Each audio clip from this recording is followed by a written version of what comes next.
सहनाववतु सहनौ भुनक्तु सह वीर्यं करवावहै तेजस्विना अधीतमस्तु मा विद्विषावहैः।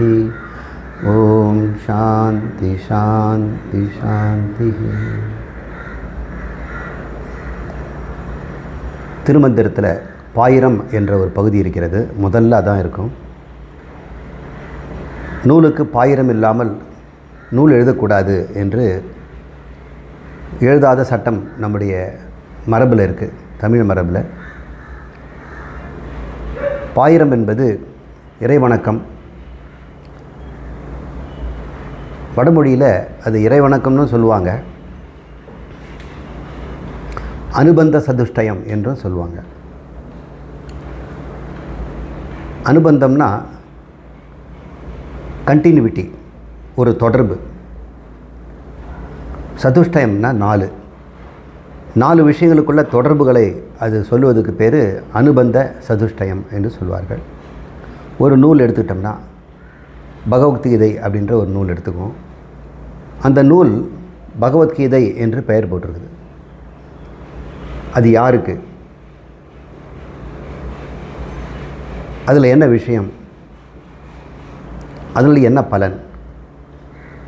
இந்த மூன்றுக்கும் உள்ள தொடர்பு, இது பேர் தான் அனுபந்த சதுஷ்டயம். பள்ளிக்கூடத்துக்கு போகும்பொழுது 7ஆம் கிளாஸ்லேருந்து பையன் பாஸ் ஆகி 8th ஸ்டாண்டர்ட் போகிறான். புஸ்தக கடையில் போய் பார்க்குறான். இன்றைக்கி புது காலேஜ் ஸ்கூல் திறக்க போகிறாங்க, பாடநூலெல்லாம் வாங்கணும். அப்போது அவன் பார்க்குறான், 7ங்கிற பெருசாக கொட்டை எழுத்தில் போட்டிருப்பாங்க. 7th ஸ்டாண்டர்ட்னா அவன் பார்க்க மாட்டான். வந்து 7 முடிச்சிட்டான்ல, அவன் அதிகாரி ஆகிட்டான். அவனுடைய புக்கு வந்து 8ன்னு பார்க்கும். இப்போ அந்த 8ங்கிற நம்பரு அவனுக்கு யாருக்காக எழுதப்பட்டது அப்படின்னு அதில் காட்டிடுது. அது அப்புறம் தலைப்பு கணிதம் அப்படின்னு போட்டிருக்கு. அப்போ தெரியுது நமக்கு இந்த புக்கு வந்து கணிதங்கிற டைட்டில்னு. அதிகாரி யாருன்னு தெரிஞ்சிடுச்சு. அவனுக்கு எந்த அந்த புத்தகத்தில் உள் கருத்து என்னன்றது கணிதம்னு சொல்லிடுச்சு. 7ங்கிறது வந்து அதிகாரி காட்டிடுச்சு. அதிகாரின்னா யாருக்கு தகுதி உடையவன். கணிதம்ங்கிறது வந்து அதனுடைய உள் கருத்தை சொல்லுது. அதனுடைய பலன் என்ன? இது படித்து முடிச்சுன்னா நீ 9ஆம் கிளாஸ் போகலாம், இல்லைனா அது போக முடியாது. இந்த மூணுத்துக்கும் என்ன சம்பந்தம் இருக்குது அப்படின்னு போட்டால் இது எல்லாருக்குமே தெரிஞ்ச சம்பந்தம் தான். ஆனால் பகவத்கீதைன்ற ஒரு புக் எடுத்துட்டோம்னா அதிகாரி யாருன்னு தெரியாதே, யார் படிக்கிறது? அது கீதைங்கிறாங்க. கீதைனா பாட்டு. பகவத்னா பகவான் அருளிய பாடல் அப்படின்னு இருக்குது. இப்போ பகவான் அருளிய நம்ம தான் பகவான் மேலே பாட்டு பாடுவோம். பகவானே பாட்டு எழுதியிருக்கிறாருன்னா அந்த எழுத்தில் என்ன இருக்கிறது அது நமக்கு தெரியல இல்லையா? அப்போ விஷயம் என்னன்னு தெரியல.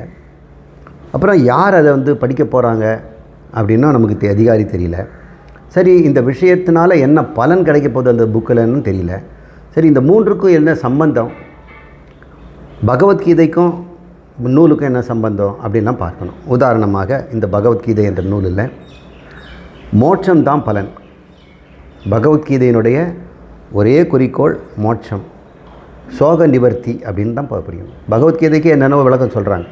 பகவான் பகவத்கீதையில் சொல்ல மையக்கருத்து மோட்சத்தை பற்றி தான் பேசுகிறார். அந்த மோட்சத்துக்கு நேரடி சாதனம் ஞானம், தன்னறிவு, இறைவனை பற்றிய அறிவு. இந்த 2 அறிவும் இருக்கணும். இந்த அறிவினால் மோட்சம் கிடைக்குது. இந்த அறிவை பெறுவதற்கு ஒருத்தன் தகுதி அடையணும். அதுக்கு கர்மயோகம்னு சொல்கிறார்.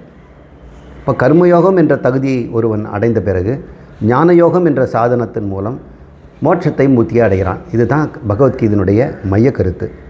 சரி, மையக்கருத்து தெரிஞ்சிடுச்சிங்களா? விஷயம் இது யாருக்கு? யாருக்கெல்லாம் மோட்சம் வேணும்னு நினைக்கிறாங்களோ அவங்க படிக்கட்டும். அதிகாரி யாருன்னு தெரிஞ்சிடுச்சு. சரி, மோட்சங்கிறது வந்து என்ன? அது இந்த புஸ்தகம் படிக்கிறதுக்கும் மோட்சத்துக்கும் என்ன சம்பந்தம்?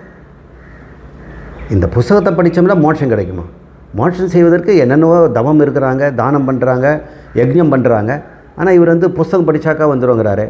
அப்போது நூலறிவினால் மோட்சம் கிடைக்குமா அப்படின்னு ஒரு சம்பந்தம் கொடுக்கணும் இல்லை? இந்த 4 விஷயம், அதிகாரி, பலன், இந்த பலனுக்கும் விஷயத்துக்கும் உள்ள சம்பந்தம், அதிகாரிக்கும் பலனுக்குள்ள சம்பந்தம், இந்த நான்கையும் சொல்வது பேர் அனுபந்த சதுஷ்டயம். இதை தமிழ் மரபில் பாயிரம் என்ற தலைப்பில் சொல்வார்கள். இந்த பாயிரன்ற பாட்டிலேயே இறைவனுக்கும் அடங்கிடும். இந்த நான் என்ன சொல்ல போகிறேங்கிறதான் அவர் சொல்லிடுவார். இது யாருக்காக சொல்லப்பட்டதுன்னு சொல்லிடுவார். இதனால் என்ன பலனும் தெரிஞ்சுக்குவாங்க. இப்படிப்பட்ட விஷயத்தை சொல்லுது பாயிரம். இந்த பகுதியில் தான் நம்ம இப்போ திருமந்திரத்தில் நாம் இருக்கிறோம். திருமந்திரத்தில் 3000 பாடல்கள், 3047 பாடல்கள் இருக்கின்றன. 3000ன்னு வச்சுக்குவோம். இதை அவர் 9 பகுதிகளாக பிரிச்சிருக்கிறார். அந்த ஒவ்வொரு பகுதிக்கும் தந்திரம்னு பேர். நாம் இன்னும் முதல் தந்திரத்துக்கு நம்ம போகலை. அதுக்கு முன்னாடி இருக்கிற பாயிரம் என்ற அனுபந்த சதுஷ்டயத்தில் தான் நம்ம இருக்கிறோம். திருமந்திரத்தினுடைய அனுபந்த சதுஷ்டயம் என்ன? இது 6 அதிகாரி. யார் அதிகாரின்னா என்ன விஷயம் சொல்ல போகிறார்? திருமந்திரத்தினுடைய விஷயம் என்னன்னு எடுத்துன்னா மோட்சம், சிவபதவி, சிவனை அடைதல், சிவனாக ஆதல் அப்படிங்கிற ஒரு மையக்கருத்தை அவர் எழுதுகிறார். சரி, சிவனாக ஆக விரும்பாதவங்க சிவன் கிட்ட இருக்கலாம்ல, சிவலோகத்தில் இருக்கலாம்ல, சிவரூபத்தில் இருக்கலாம்ல.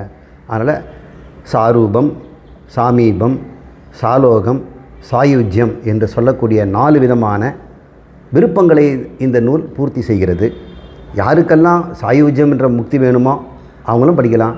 யாருக்கெல்லாம் சாலோகம்னு சொல்லக்கூடிய அந்த லோகத்தில் வாழ்கின்ற இச்சை, சிவலோகத்தில் வாழ்கின்ற இச்சையோ அவர்களும் படிக்கலாம்.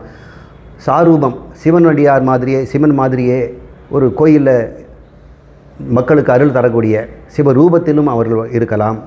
அங்கே சிவலோகத்தில் இருந்து கொண்டு சிவரூபமாக பூமியில் அவர்கள் அனுக்கிரகம் செய்யலாம். அல்லது சிவன் பக்கத்திலே சிவகணத்தோடு ஒரு கணமாக சாமீபம் என்று அழைக்கலாம். இதற்கு என்னென்ன சாதனைகள் அப்படின்னு அவர் சொல்கிறாரு. அதில் சரியை, கிரியை, யோகம், ஞானம்னு சொல்கிறாரு.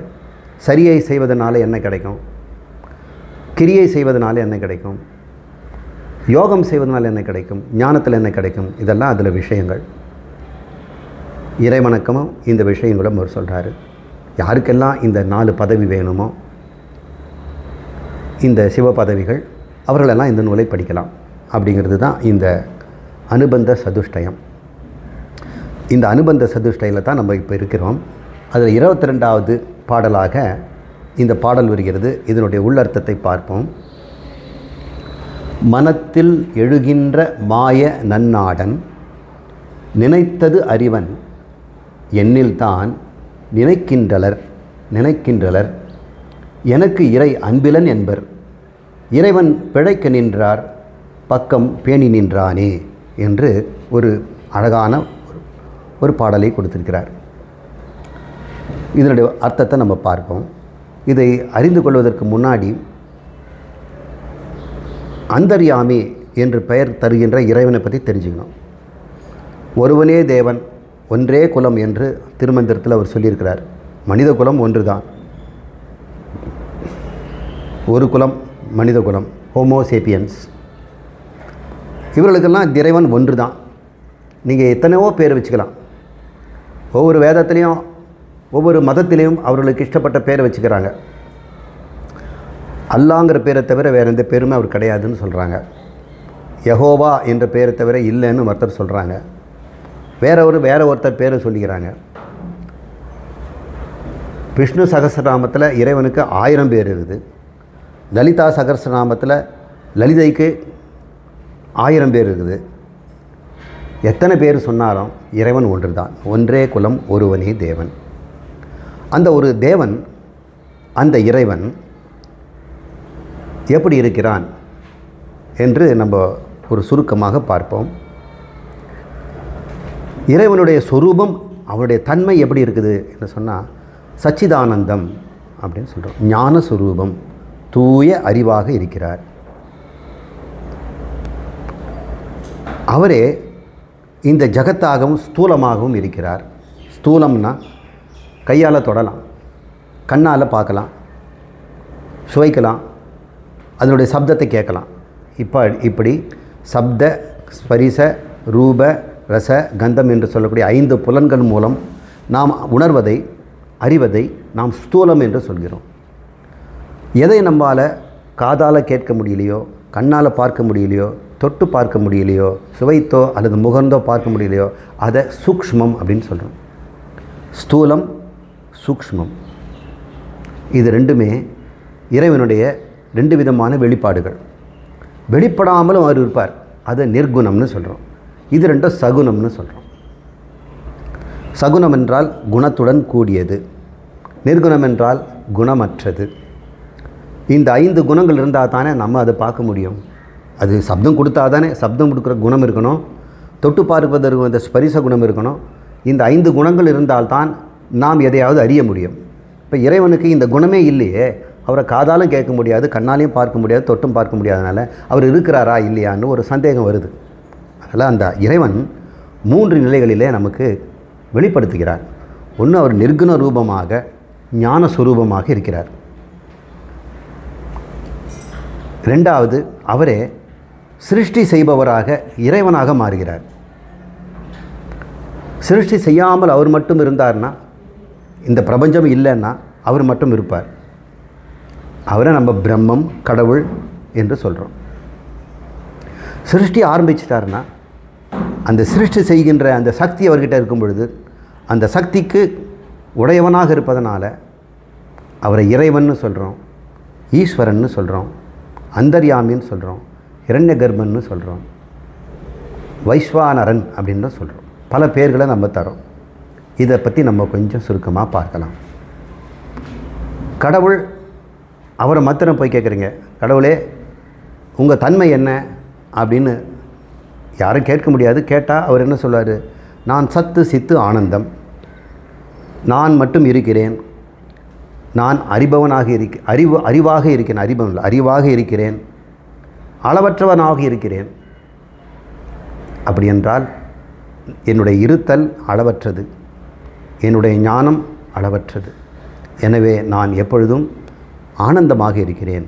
இதுதான் என்னுடைய தன்மை என்பவர்.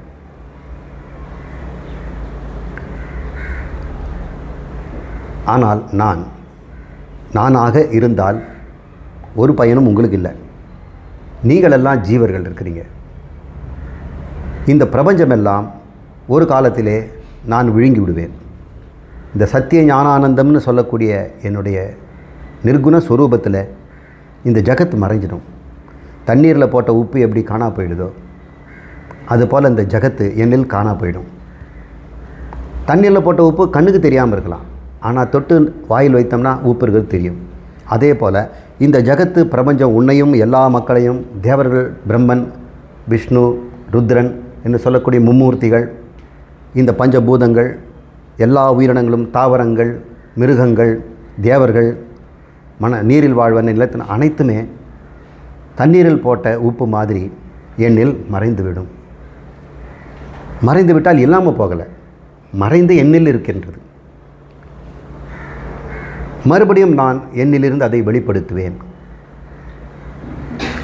வெளிப்படுத்தும் போதும் எனக்குள்ளதான் அது இருக்கும், மறையும் போதும் எனக்குள்ளதான் இருக்கும். அப்போ அவருடைய பெரிய வயிற்றுக்குள்ளே தான் இந்த அண்ட சராசரமும் மறைஞ்சு போயிட்டு வெளியே வருது. அப்போ அது வயிறு மாதிரி நம்ம நினச்சிக்கிறோம், ஆனால் அவர் எல்லையில்லாத ஒரு பரவெளி அப்படின்னு நம்ம நினச்சிக்கணும். அந்த சைதன்யத்தில் அனைத்தும் மறைந்து இருந்து தோன்றி வருவதை தான் சிருஷ்டி ஸ்திதி லயம்னு சொல்கிறோம். இந்த சிருஷ்டி ஸ்திதி லயத்தை செய்யும் பொழுது அந்த கடவுள் இறைவன்னு பேரிடுகிறார். சிருஷ்டி ஸ்திதி லயம் செய்யலைன்னா, அவர் மாட்டுமா இருந்தார்னா அவர் மட்டும் அவருக்கு கடவுள்னு பேர். கடவுளுங்கிற வார்த்தை எப்பொழுதுமே நிர்குணமான, சிருஷ்டியில் ஈடுபடாத, சைதன்ய சுரூபமான ஒன்றைத்தான் சொல்லணும். நூல் வழக்கில் அப்படி இல்லை, எல்லாம் முன்ன பின்ன சொல்கிறாங்க. கடவுள் வாழ்த்து அப்படின்லாம் சொல்கிறாங்க. இறை வாழ்த்துன்னு தான் சொல்லணும். அதை பற்றி நமக்கு வேண்டாம். நாம் திருமந்திரத்தின் மூலம் உண்மையை நாம் புரிஞ்சுக்கணும். அப்போ இந்த டெக்னிக்கல் வேர்ட்ஸ்லாம் நம்ம தெளிவாக இருந்தால் தான் முடியும்.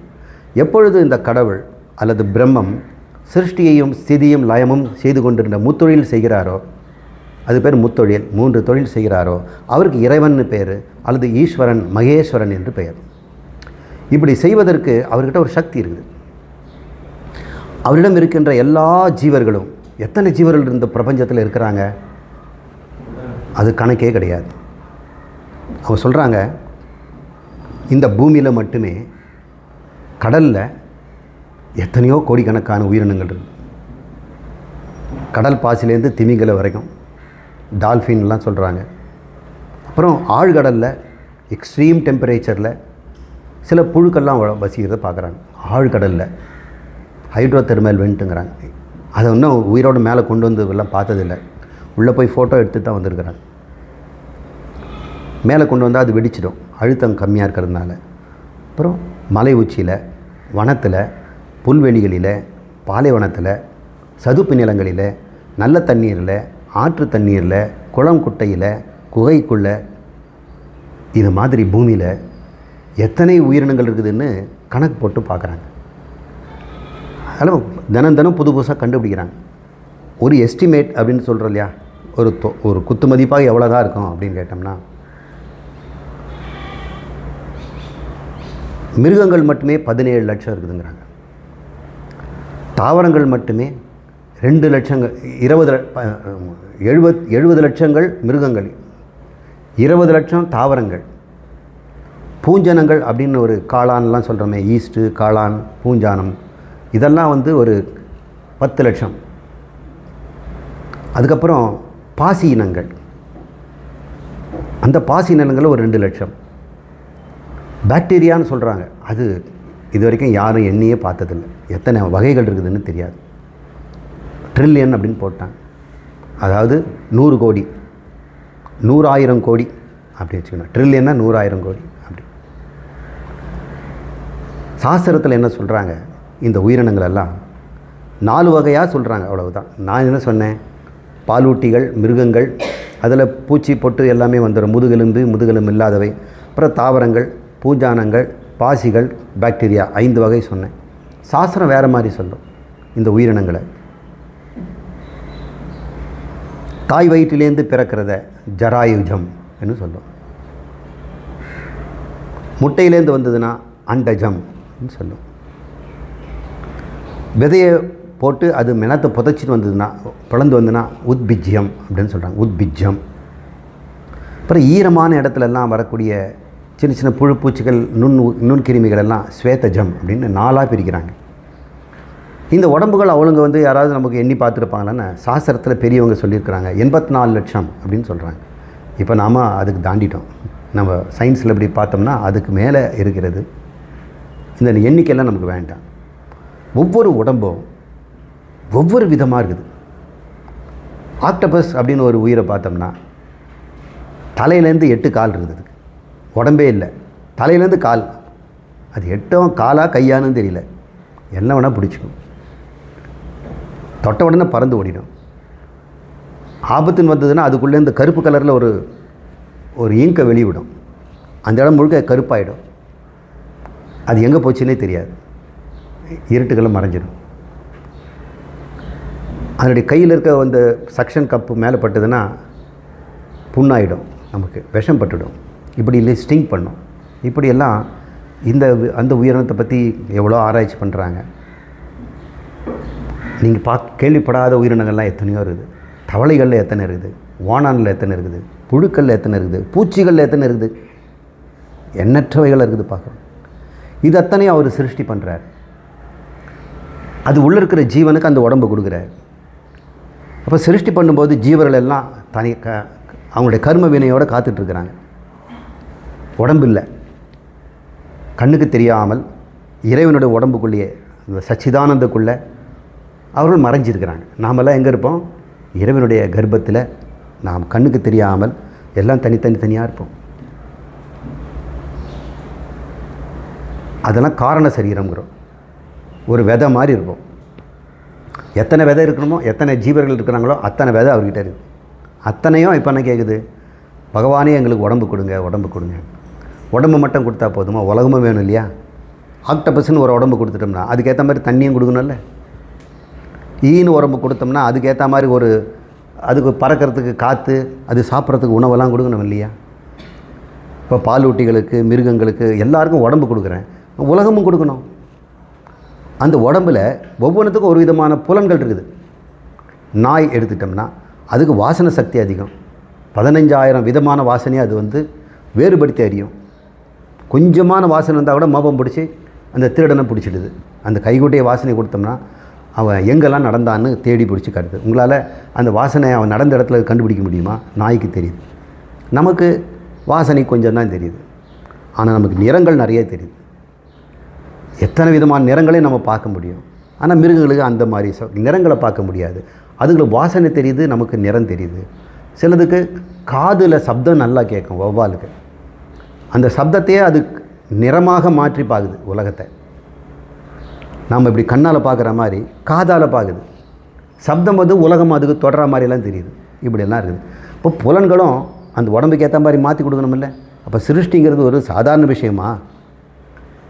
இத்தனை ஜீவர்களுக்கும் அவங்க பாவ புண்ணியங்கள், அவங்க ஆசை, அவங்களுக்கு ஆசை என்னவோ அதுக்கு உண்டான பாவ புண்ணியம் என்னவோ தண்டனை கொடுக்கணுமில்ல. போன பிறவியில் அவன் அந்த எப்படி வாழ்ந்தானோ இது அத்தனையும் அவருடைய சைதன்யத்தில் இருக்குது.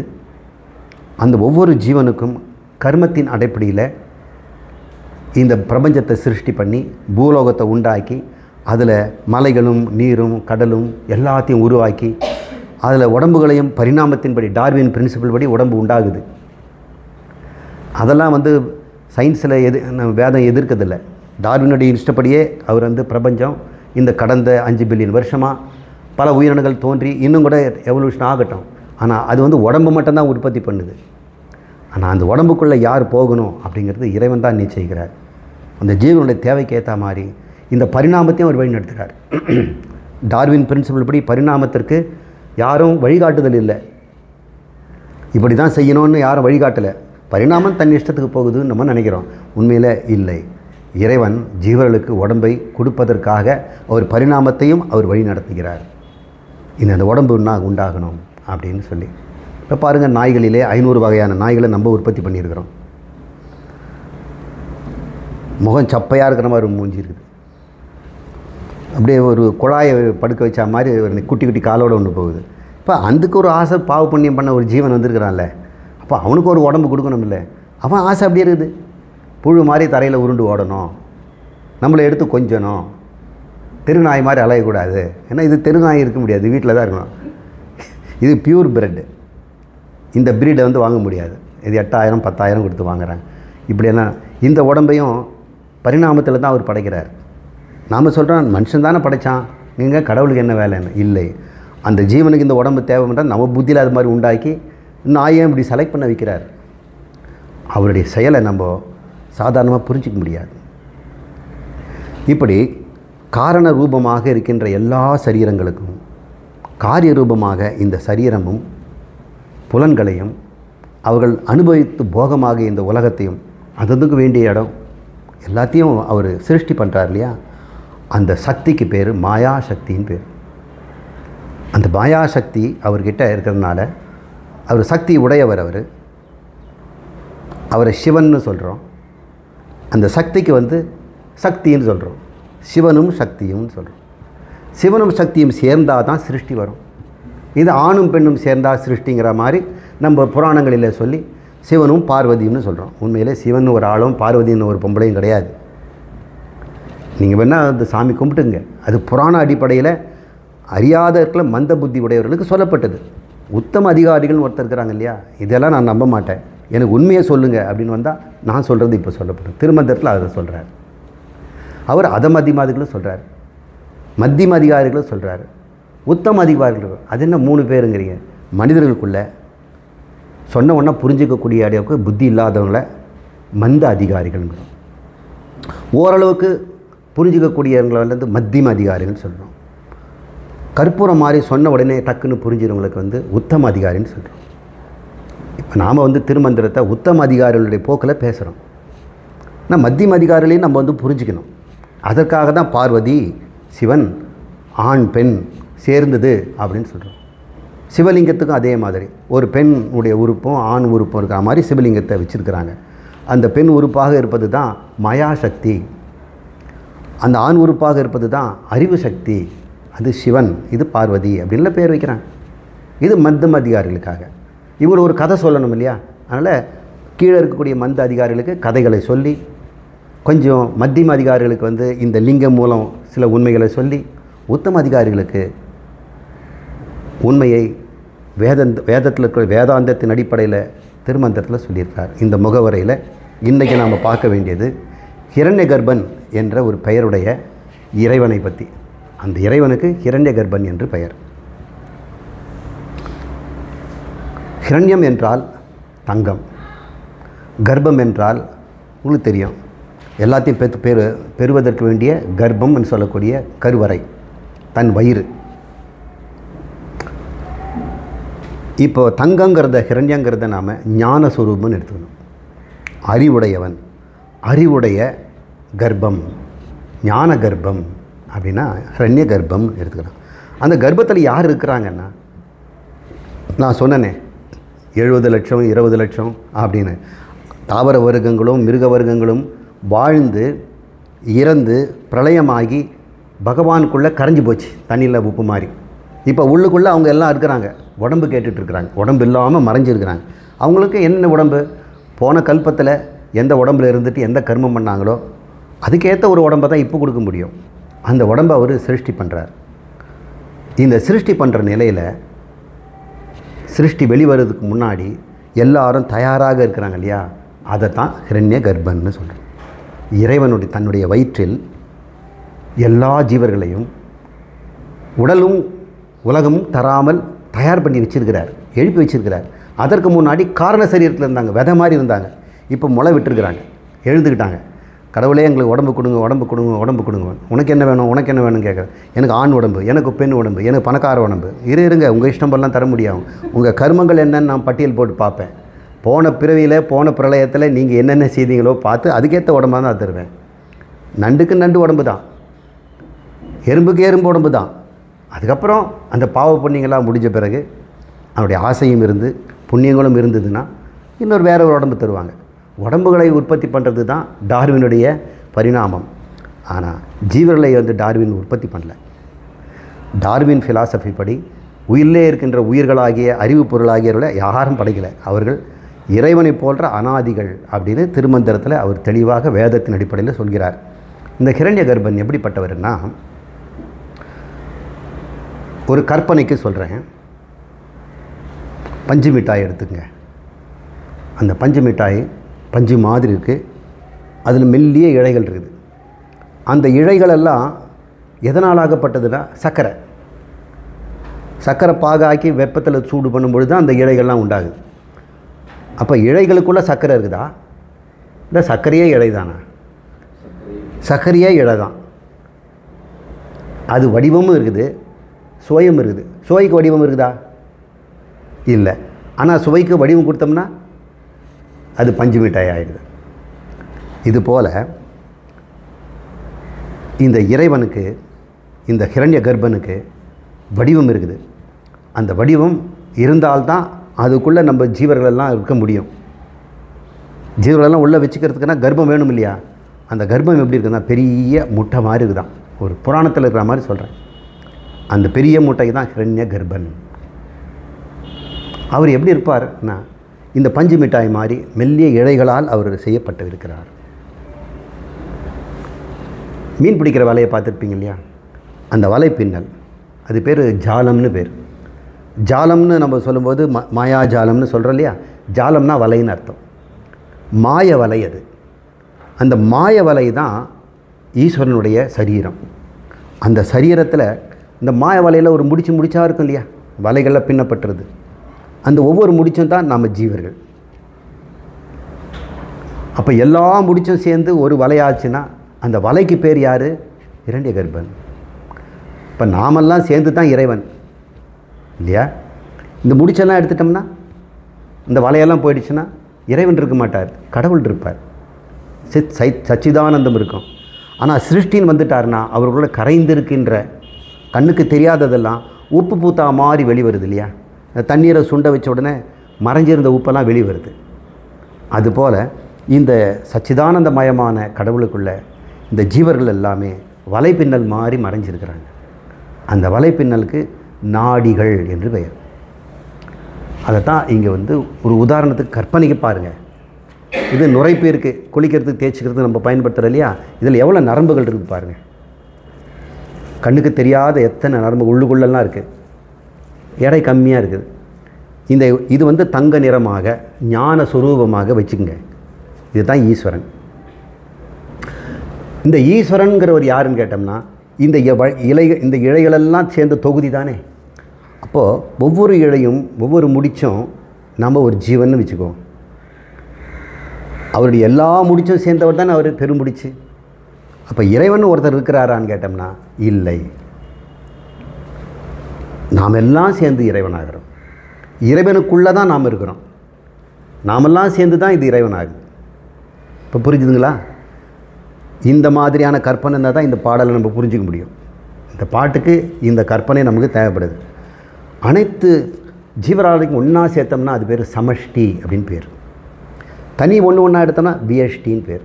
இப்போ நம்ம இந்த அறையில் ஒரு 8 பேர் இருக்கிறோம். நான் ஒரு விஎஸ்டி, பிஎஸ்டி, விஎஸ்டி, விஎஸ்டி. நம்ம எல்லாம் சேர்ந்து ஒரு நூலால் நம்மலாம் கட்டப்பட்டோன்னு வைங்க. நாமெல்லாம் தனித்தனியாக ஆளுங்க இருந்தாலும் நமக்குள்ள கண்ணுக்கு தெரியாத ஒரு நூல் எல்லாரையும் சேர்த்து போட்டோம்னா ஒரு வலை மாதிரி ஆகிடுவோம். இப்போ எங்கிட்டேருந்து உங்களுக்கு ஒரு தகவல் வரணுன்னா இந்த கயிறு வழியாக உங்களுக்கு போகும், இவர் வழியாக உங்களுக்கும் போகும், உங்களுக்கும் போகும், எல்லாருக்கும் போகும். இப்போ ஒருத்தருக்கு இருந்த தகவல் எல்லாருக்கும் போகும். இப்போ ஒரு முடியில் இருக்கக்கூடிய ஒரு தகவல் இது மொத்தத்துக்கும் பரவும் இல்லையா? எப்படி பரவும்? பக்கத்தில் இருக்கிறதுல வேகமாக பரவும். இந்த முனைக்கும் பரவாது. பரவும் போதே அது குறைஞ்சி போயிடும். ஒரு மேலே சிக்னல் வைங்க, இதெல்லாம் கம்பிகள், ஒயரு, இது வழியாக சிக்னல் அனுப்புகிறோன்னு வைங்க. அந்த சிக்னல் பக்கத்தில் இருக்கிறவங்க தானே அதிகமாக போகும், அதிகமாக போகாது இல்லையா? இங்கே இது இருக்கலாம். இப்படி கற்பனை பண்ணிக்கிட்டிங்கன்னா நாம் எல்லாருமே ஒரு குடும்பத்தில் ஒரு ஊரில் இருந்தோம்னா தனித்தனி உடம்புகளாக அங்கேயும் இங்கேயும் போகிற மாதிரி தெரியுது. ஒருத்தர் வேலைக்கு போயிடுறாரு, ஒருத்தர் வீட்டில் இருக்கிறாரு, ஒருத்தர் பெட்ரூம் போகிறாரு, எல்லாம் பண்ணுறாரு. ஆனால் நாம் கண்ணுக்கு தெரியாத ஒரு நாடி வலைப்பின்னால் சேர்க்கப்பட்டிருக்கிறோம். நாம் இப்போ பார்க்குறதா ஸ்தூல சரீரம். ஆனால் நம்முடைய சூக்ஷ்ம சரீரம் ஒன்று இருக்குது பார்த்தீங்களா? அந்த சரீரத்தை இந்த நாடியினால் செய்யப்பட்டது தான் அந்த சூக்ஷ்ம சரீரம். அந்த சூக்ஷ்ம சரீரம் தான் வியஷ்டியாக இருந்தால் ஜீவன்னு பேர். ஒட்டுமொத்தமாக சேர்ந்த ஒரு திட்டாக ஒரு கண்டாக பார்த்தால், ஒரு பஞ்சு மிட்டாய் மாதிரி பார்த்தா அது சமஷ்டி அல்லது இறைவன்னு பேர். இது எதனால் ஆகப்பட்டதுன்னா நாடி பிராணனால் ஆகப்பட்டது. பிராணனெல்லாம் நாடியாக மாறி, நாடிகளாக இழைப்பின்னலாக மாறி, அந்த இழைப்பின்னல் தொகுதிகளாக ஒவ்வொரு ஜீவனுமாகி அவங்களெல்லாம் ஒன்றா சேர்ந்துருக்கிறாங்க. இப்போ சொல்லுங்கள், நாம் எல்லாருமே ஒரே இழையால் கட்டப்பட்டவர்கள் தானே? ஆஸ்திரேலியாவில் இருக்கிறவன், அண்டார்டிகாவில் இருக்கிறவன், இந்த பூமியில் இருக்கிற அத்தனை உயிரினங்களும், நாம் மட்டும் இல்லை, வானுலகத்தில் இருக்கின்ற தெய்வங்களும் இதே நாடி பிராணனில் கட்டமைப்பில் தான் இருக்கிறாங்க. எல்லா உயிரினங்களும், நரகத்தில் இருக்க வாசிகளும், பூலோக வாசிகளும், போர்லோக வாசிகளும், சொர்க்கலோக வாசிகளும், தப்போலோக வாசிகளும், ஜனோலோக வாசிகளும், சத்தியலோக வாசிகளும், எல்லாம் அங்கே இருக்கிற உயிர்கள் எல்லாமே இந்த நாடி பிராணன் என்ற வலையில் கட்டப்பட்ட மிகப்பெரிய ஜாலம். அது பேர் மாயா ஜாலம். அதுக்கு மாயா என்று பெயர். அந்த மாயையை யார் ஒருவன் தாங்கிக் கொண்டு அதை அறிந்து கொண்டிருக்கிறானோ அவன்தான் கடவுள். இந்த பிரபஞ்சமே, இந்த ஜீவராசிகள் எல்லாமே அதனிடம் இந்த வலைப்பின்னலாக இருக்கிறது. அது ஸ்தூலமாக வந்துடுச்சுன்னா நம்ம இந்த பூமியாக பார்க்கலாம், உடம்புகளால் பார்க்கலாம். ஒருவேளை இந்த ஸ்தூலத்தெல்லாம் மறைச்சிட்டோம்னா நாம் ஹிரண்ய கர்ப்பனாக இருப்போம். ஹிரண்ய கர்ப்பனிலே ஒரு பகுதியாக இருப்போம். ஹிரண்ய கர்ப்பன் எப்படி இருப்பார்? இப்படி இருப்பார், மிக பிரம்மான். இது பேர் தான் தங்க முட்டை கர்ப்பம் அப்படின்னு அர்த்தம். அதனால் முட்டையாக நினச்சிக்காதீங்க. இறைவனை ஒரு முட்டையை நினச்சக்கூடாது. கோல்டன் எக் இல்லை. அவர் ஞான சுரூபமானவர். அவர் ஞானத்திலே நாம் எல்லாம் நினைவுகளாக பதியப்பட்டிருக்கிறோம். நினைவிலிருந்து மறுபடியும் ஸ்தூலமாக வந்துட்டுனா அந்த ஸ்தூல உலகம்னு சொல்கிறோம். அப்போ நாம் என்ன பார்க்குறோன்னா, காரண ரூபமாக நாம் எல்லாம் கடவுளிடம் இருக்கும் பொழுது அந்த காரண ரூப சரீரங்களை கொண்ட கடவுளுக்கு இறைவன்னு பேர், ஈஸ்வரன்னு பேர், மகேஸ்வரன்னு பேர். காரணமாக இருக்கின்ற இந்த ஜீவர்களெல்லாம் சூக்ஷ்மமாக வெளியே உடம்பு வேணும் உடம்பு வேணும் அப்படின்னு ஒவ்வொரு மனமும் கேட்கும். சூக்ஷ்மம் தான் மனம் வந்துடும் இல்லையா? கேட்கும் பொழுது அந்த சமயத்தில் அந்த கடவுளுக்கு ஹிரண்ய கர்ப்பன்னு பேர். எல்லாரையும் சேர்த்து கட்டி வச்சிருக்கிறதுனால அந்தர்யாமின்னு பேர், சூத்ராத்மான்னு பேர். சூத்திரம்னா நூல்.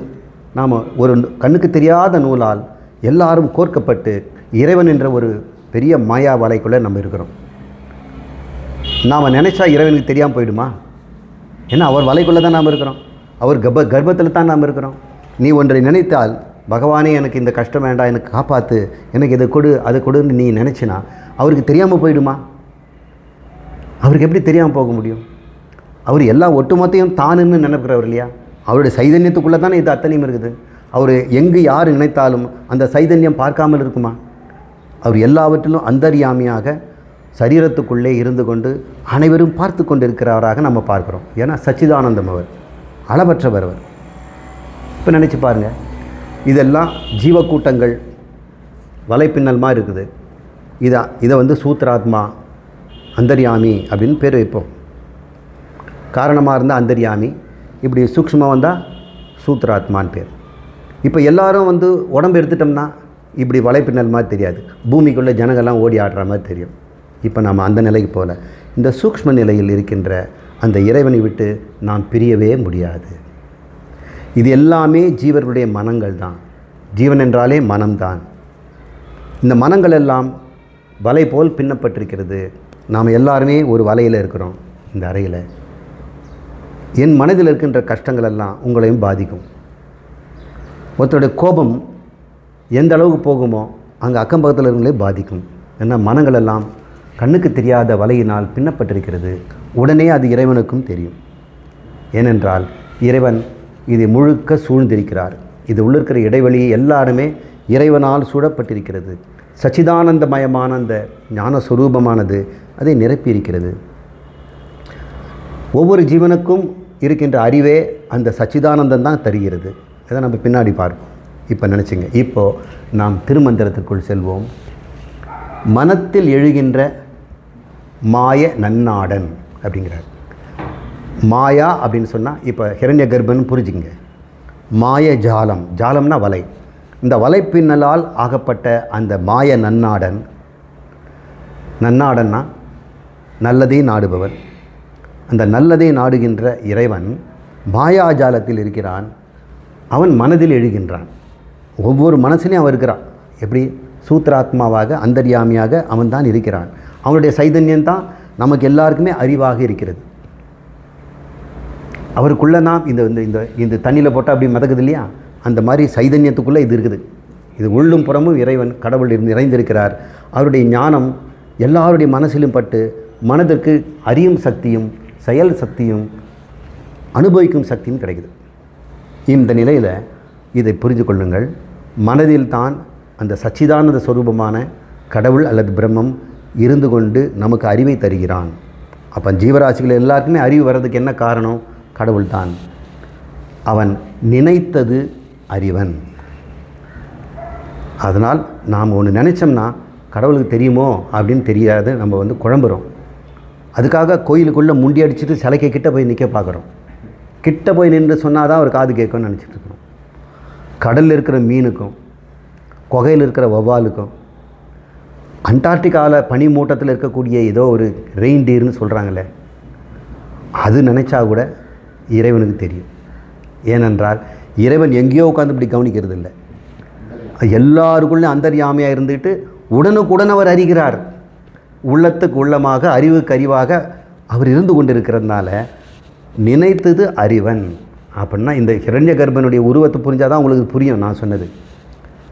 எண்ணில் அப்படி இருந்தும் கூட அவரை அப்படி நினைக்கின்றனர். இந்த ஜனங்களுக்கு தெரியலையே, இது நான் சொல்ல வேண்டி வந்திருக்கு அப்படின்னு அவர் சொல்கிறார். ஆனால் அந்த 2 லைனில் இவ்வளோ விஷயம் அவர் சொல்லியிருக்கிறாருன்றது சாஸ்திரத்தை எடுத்து விளக்குகின்றவர்களாக தான் சொல்ல முடியும். திருமந்திரத்துக்குள்ளே அது இல்லை. பார்த்தோம்னா அது மனத்தில் எழுகின்ற மாய நன்னாடன்கிறது எப்படி புரிஞ்சுக்கணும்? ஹிரண்ய கர்ப்பனாக சூத்ராத்மாவாக புரிஞ்சுக்கணும். அவன் நினைத்ததை உடனுக்குடன் அறிவன் என்றும் இருந்தாலும் ஜனங்களுக்கு இது தெரியலை. அதனால் என்ன சொல்கிறாங்க? எனக்கு இறை அன்பிலன். எனக்கு இந்த இறைவன் அன்பே காட்ட மாட்டேங்கிறான், என்னை துன்பப்படுத்துகிறான், எனக்கு ஏன் இவ்வளோ கஷ்டத்தை கொடுக்குறாரு, எனக்கு ஏன் இந்த மாதிரி குழந்தை பிறந்திருக்குது, எனக்கு அவங்களுக்கு அந்த மாதிரியான குழந்தை இருந்திருக்குது. இப்போ மனிதர்களுக்குள்ள எத்தனை விதமான மனிதர்கள் இருக்கிறாங்க.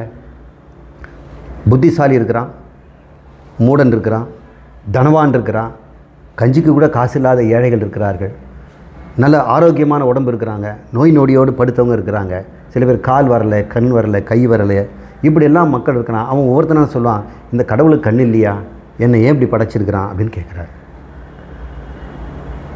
அவன் எப்படி படைத்தான்? நீங்கள் செய்த ஆசையும் உங்களுக்குள்ளே இருந்த ஆசையும் உங்களுக்கு இந்த பாவ புண்ணியத்தினுடைய முதலீடை வச்சு தானே படிச்சிருக்கிறான். அதன் அடிப்படையில் உடம்பு கொடுத்துருக்குறான். அப்போ உங்களுக்கு என்ன ஆசை இருக்குது? அடுத்து நான் இப்படி இருக்கக்கூடாது, நான் நல்ல ஒரு ஆரோக்கியமான உடம்பில் தனவானாக அறிவாளனாக இருக்கணும்னு சொன்னால் அதுக்கு வேண்டிய கர்மத்தை நீ செய்யணும் இல்லையா, புண்ணியத்தை செய்யணும் இல்லையா. அந்த புண்ணியத்தை இப்போ செய்தினா அடுத்த பிறவினுக்கு உடம்பு மாறி கிடைக்கும் அப்படின்னு புரிஞ்சுக்கங்க. இதை தெரியாததுனால மக்கள் என்ன சொல்கிறாங்க, இறைவன் எனக்கு இறை அன்பிலன், என் மீது கருணை காட்ட மாட்டேங்கிறான் அப்படின்னு சொல்கிறார். அவர் கருணையே வருடாமல் இருக்கிறார். அவர் கருணையினால தான் இந்த உடம்பாவது கிடைச்சிருக்குது என்பர் இறைவன். ஆனால் அதே இறைவன் பிழைக்கு நின்றார். யாரெல்லாம் அவரை புரிஞ்சுக்கிட்டாங்களோ, பிழைக்க நின்றார்னா அவரை நன்றாக நான் சொல்லிய விதத்திலே இறைவனை விட்டு நான் வெளியவே கிடையாது, நான் இல்லாமல் இறைவனும் கிடையாது, அது மாதிரி புரிஞ்சுங்க. இந்த ஜீவராசிகளெல்லாம் இல்லைன்னு இறைவன் ஒருத்தர் ஆளே இருக்க முடியாது. நம்முடைய ஒட்டுமொத்த தொகுதி தானே அவர். ஒட்டுமொத்த தொகுதியை நானுன்னு சொன்னால் இறைவன், அதில் ஒன்று மட்டும் நானுன்னு சொன்னால் ஜீவன். இந்த நானுன்னு சொல்கிறதுல ரெண்டு விதமான நான் இருக்குது. ஒரே சச்சிதானந்த மயமான கடவுள் ஒட்டுமொத்த ஜீவக்கூட்டத்தையும் நான் என்று சொன்னார்னா அவருக்கு இறைவன் பேர். அதே சச்சிதானந்தம் ஒரு முடிச்சுக்குள்ளே ஒரு ஜீவனுக்குள்ளே இருந்துக்கிட்டு நானுன்னு சொன்னால் அது ஜீவன்னு சொல்கிறோம். இப்போ ஜீவனும் ஈஸ்வரனும் எதில் வேறுபாடுன்னா நானுன்னு எதை சொல்கிறேங்கிறதுல வேறுபாடு. இப்போ நீங்களே இந்த நிமிஷத்தில் நான் இந்த சரீரத்தை மட்டும் இல்லை எல்லா சரீரத்துக்குள்ளே இருக்கப்பவன் என்று நீங்கள் சொல்லிட்டீங்கன்னா நீங்கள் இந்த நிமிஷமே இறைவன் தான். ஆனால் அவர் யாரும் சொல்வது இல்லை. யார் அப்படி சொல்கிறாரோ, பிழைக்கு நின்றார் பக்கம் யார் ஒருவன் இப்படி புரிந்து கொண்டானோ பேணி நின்றானே, அவன் பாதுகாப்பாக இருக்கிறான். பேணுதல்னா யோகக்ஷேமம் பகாமியகம் அப்படின்னு பகவத்கீதையில் பகவான் சொல்கிறார். என்னுடைய பக்தன் என்னை இவ்வாறு புரிந்து கொண்டால் அதுக்கப்புறம் மனுஷன் என்னென்ன விரும்புகிறாங்க அதெல்லாம் யோகம்னு பேர். ஒருத்தன் அறிவை கேட்குறான், ஒருத்தன் அழகை கேட்குறான், ஒருத்தன் ஆரோக்கியம் கேட்குறான், ஒருத்தன் பதவி கேட்குறான், ஒருத்தன் நிலத்தை கேட்குறான், ஒருத்தன் வானத்தில் பறக்கணும்னு கேட்குறான். இதெல்லாம் யோகங்கள். ஒவ்வொருத்தரும் ஒரு விதமான யோகம்னா வேணும்னு கேட்குறது. அப்படி வேணும்னு கேட்டாலும் அதை வச்சு காப்பாற்றணும் இல்லை, அது க்ஷேமம்னு பேர். 10 கோடி ரூபாய் கொடுத்துட்டாங்க. இப்போ அந்த கோடி எங்கே போடுறது? பேங்க்கில் போட்டாக்கா இன்கம் டேக்ஸுக்கு போயிடும். பேன் நம்பர் எப்படி உனக்கு முதலில் இந்த காசு எங்கேருந்து வந்தது, உங்களுக்கு சோர்ஸ் ஆஃப் இன்கம் என்ன அப்படின்னு கேட்பார். சோர்ஸ் ஆஃப் இன்கம் சொல்லனாக்கா நமக்கு என்ஃபோர்ஸ்மெண்ட் டிபார்ட்மெண்ட் பதில் சொல்ல வேண்டியிருக்கும். அப்புறம் ஏதாவது ஒன்று சொல்ல வேண்டியிருக்கும். இப்போ காப்பாற்றுறது பெரிய கஷ்டம். யோகம் மட்டும் இருந்தால் பரவாயில்ல, க்ஷேமமும் வேணும் இல்லையா. ஆரோக்கியம் நமக்கு கொடுத்துட்டாரு, அதை நம்ம காப்பாற்றணும் இல்லை. அறிவை கொடுத்துட்டாரு, அதை நம்ம காப்பாற்றணும் இல்லை. பொருளை கொடுத்துட்டாரு, அதை நம்ம காப்பாற்றணும் இல்லை. பகவான் சொல்கிறாரு, யோகத்தையும் நான் பார்த்துக்கிறேன், க்ஷேமத்தையும் நான் பார்த்துக்கிறேங்கிறார். யோகக்ஷேமம் பகாமியகம்ங்கிறார். யாருக்கு? பிழைக்க நின்றார் பக்கம் பேணி நின்றானே. பேணி நின்றல்னா யோகக்ஷேமம் நான் பார்த்து கொள்வேன் என்று இறைவன் சொல்கிறார். இதுதான் இந்த மந்திரத்திலிருந்து நாம் தெரிகின்ற விஷயம். அடுத்த மந்திரத்தை இடைவேளைக்கு பிறகு பார்ப்போம். நம்ம இறைவனை பற்றி ரொம்ப பேச வேண்டியதில்லை. இது உணங்கி தான், தப்பு இல்லை. இங்கே ஏதாவது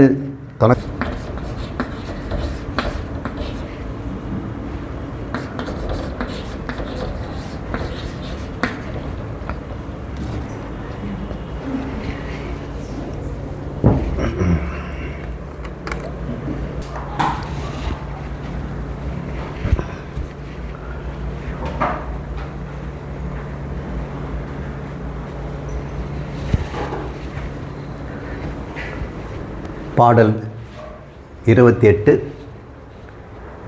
இணங்கி நின்றான் எங்கும் ஆகி நின்றானும், பிணங்கி நின்றான் பின் முன்னாகி நின்றானும், உணங்கி நின்றான் அமராபதிநாதன், வணங்கி நின்றார்க்கே வழித்துணையாமே அப்படின்னு சொல்கிறார். இப்போது இணங்கி நின்றான், எங்கும் ஆகி நின்றான், பிணங்கி நின்றான் பின் முன்னாகி நின்றான், உணங்கி நின்றான் அமராபதிநாதன், வணங்கி நின்றார்க்கு வழித்துணை. இந்த சிவன், சிவபெருமான், இந்த சிவம் அல்லது இறைவன், நாராயணன் சொன்னால் நாராயணன் வச்சுக்கோங்க. திருமந்திரம் முழுக்க சிவனை பற்றி சொல்கிறதுனால நம்ம புராண அடிப்படையில் கைலாயநாதன், நீலகண்டன் அப்படின்னு நம்ம வச்சுக்குவோம். திருமந்திரம் முடிகிற வரைக்கும் நம்ம சிவனே பயன்படுத்துவோம்.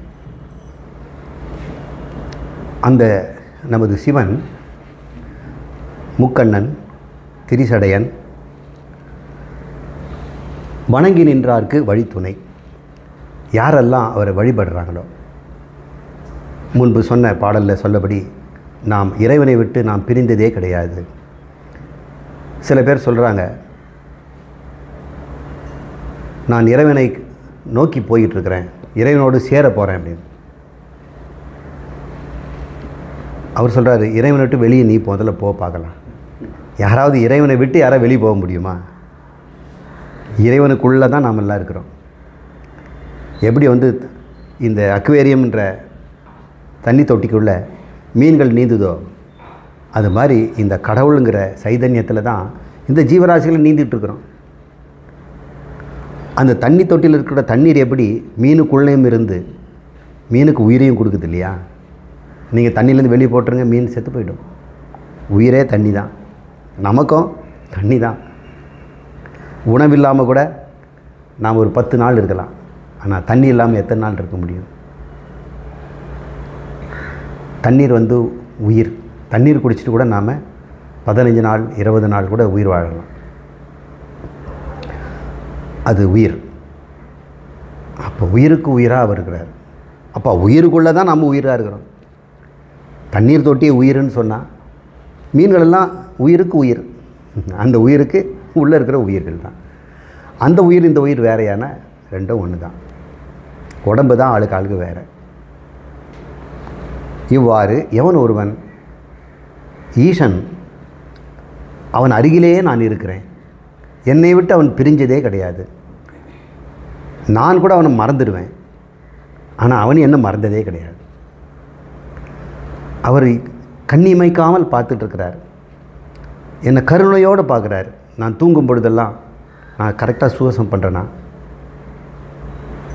என் உடம்பில் இருக்கக்கூடிய நோய் நொடிகள்லாம் நீங்குதா, நம்ம ஒழுங்காக ரெஸ்ட்டு கிடைக்குதா, இவன் சாப்பிட்டது வாழைப்பழம் சாப்பிட்டான், பால் குடித்தான், 2 இட்லி சாப்பிட்டான், இதெல்லாம் ஜீரணமாகுதான்னு அவர் தான் ராத்திரி தூங்கும்போது பார்க்குறாரு. நீங்களாக பார்க்குறீங்க? ராத்திரி முழுக்க இந்த உடம்பை காப்பாற்றி வைக்கிறது இதய துடிப்பு, இரத்த ஓட்டம், நம்முடைய நீங்காத சுவாசம், இதெல்லாம் பகலில் இருக்கும்போது இரத்த துடிப்பை நீங்களாக பண்ணுறீங்க, மூச்சு விடுறதை நீங்களாக பண்ணுறீங்க. அவர் தான் எல்லாத்தையும் பார்த்துட்ருக்கார். அப்படி அவர் பார்ப்பதை எவன் ஒருவன் புரிந்து கொண்டானோ, நான் இறைவனை விட்டு நீங்கியதே இல்லை, நான் அவனை மறந்தாலும் அவன் என்னை மறப்பதில்லை, நான் செய்கிற நன்மை தீமைகளெல்லாம் அவன் பார்த்துக்கிட்டு தான் இருக்கிறான், எனக்கு துன்பம் தருவர்கள் நன்மை தீமைன்னு அவன் பார்த்துட்டு தான் இருக்கிறார். நான் தண்டிக்க ஆசைப்படுறேன், என்னை விட நல்ல தண்டனை கொடுக்குறார் அவர். அவர் நீதிமான். என்னால் என்ன செய்ய முடியும்? அவனை 4 வார்த்தை திட்டலாம், பலம் இருந்தால் 2 ஓங்கி அறையலாம், பணம் இருந்தால் அவன் மேலே கேஸ் கொடுத்து ஏதாவது சிறைக்கு அனுப்பலாம், அவன் பணம் அதிகமாக இருந்தால் இன்னும் தப்பிச்சு வரலாம். இந்த அல்பாசையை விடுங்க. இறைவன் ஒருவன் எல்லாருக்குள்ளேயும் இருக்கிறான் அப்படின்னு நம்ம சொல்கிறோம். எப்படி இருக்கிறான்? நம்ம கிரண்ய கர்ப்பன் பற்றி பார்த்தோம், அதில் அவ்வாறு தான் இருக்கிறான். எவர் ஒருவன் அப்படி இருக்கிறானோ அவன் இதை புரிந்து கொண்டவன் வணங்கி இருக்கிறான். வணங்குதல்னா என்ன? நிமிர்தல்னா வேறு, வணங்குதல்னா குனிகிறது. அவன் தாழ்படுகிறது. இறைவன் தாழ்படுகிறதுனா கோயிலில் அவனுடைய சிலை கீழே காலுக்கு தாள் கீழே வைக்கிறது இல்லை. அவன் விட்ட வழியே எனக்கு கதி அப்படிங்கிறது. அவர் விட்ட வழி தான் எனக்கு கதி. நான் எதுவும் அவர்கிட்ட கேட்க மாட்டேன், அவர் கொடுக்கறத நான் 2 கையால் வாங்கிக்கிறேன். யோகக்ஷேமம் அவருடையது என்று எவன் இருக்கிறானோ அதான் சரணாகதிங்கிறோம். அது வைஷ்ணவத்தில் சரணாகதிங்கிறாங்க. இங்கே நாம் வணக்கம்ங்கிற சொல்கிறோம். வணக்கம் வணக்கம்னா படிதல். அவர்களுக்கு அவர் வழித்துணையாக இருக்கிறார். இந்த பிறவி முழுக்க பிறந்ததுலேருந்து கடைசி நமக்கு எங்கே போகணும், அதுக்கப்புறம் நம்ம எங்கே போக போகிறோம்? அது சொர்க்கமா, சத்தியலோகமா, அல்லது பூமியிலே பிறக்க போகிறோமா, பித்திருலோகத்தில் காத்துக்கிட்டு இருக்க போகிறோமா, அல்லது வேறு ஒரு மிருக சரீரமோ உடம்பு அதெல்லாம் வழி தானே. அது பேர் கதின்னு பேர். அந்த வழித்துணையும் அவர் தான். இந்த வாழ்கின்ற வாழ்க்கையிலும் வழித்துணை அவர் தான். இறந்த பிறகு நாம் எங்கே போகணுங்கிற வழித்துணையும் அவர் தான். இந்த ஒரு நினைவு நமக்கு சிவன் மீது பக்தியோட நாம் அவருடைய பரங்கருணையை நினைச்சோம்னா அவர் சொல்கிறாரு, வணங்கி நின்றார்க்கே வழித்துணை அவர் தான்யா. இல்லாவிட்டாலும் அவர் தான் வழித்துணை. நீங்கள் விரும்புகிறீங்க விரும்பல, அவர் தான் உங்களை கூட்டிகிட்டு போகிறார். அவரை மீறி யாரும் புது வழி போக முடியாது.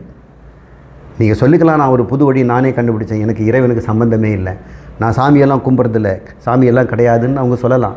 எத்தனையோ பேர் நாத்திகவாதம் பேசுகிறவங்கெல்லாம் இறைவன் இல்லைன்னு சொல்கிறாங்க. அவர்களுக்கும் அவர் தான் படி அளக்கிறார். அவங்க அப்படி பேசுறதுக்கு வேண்டிய அறிவும் அவர் தான் கொடுக்குறார். அவரை திட்டுறதுக்கு வேண்டிய வார்த்தைகளும் அவர் தான் கொடுக்குறார். அவருக்கு எந்த நஷ்டமும் கிடையாது.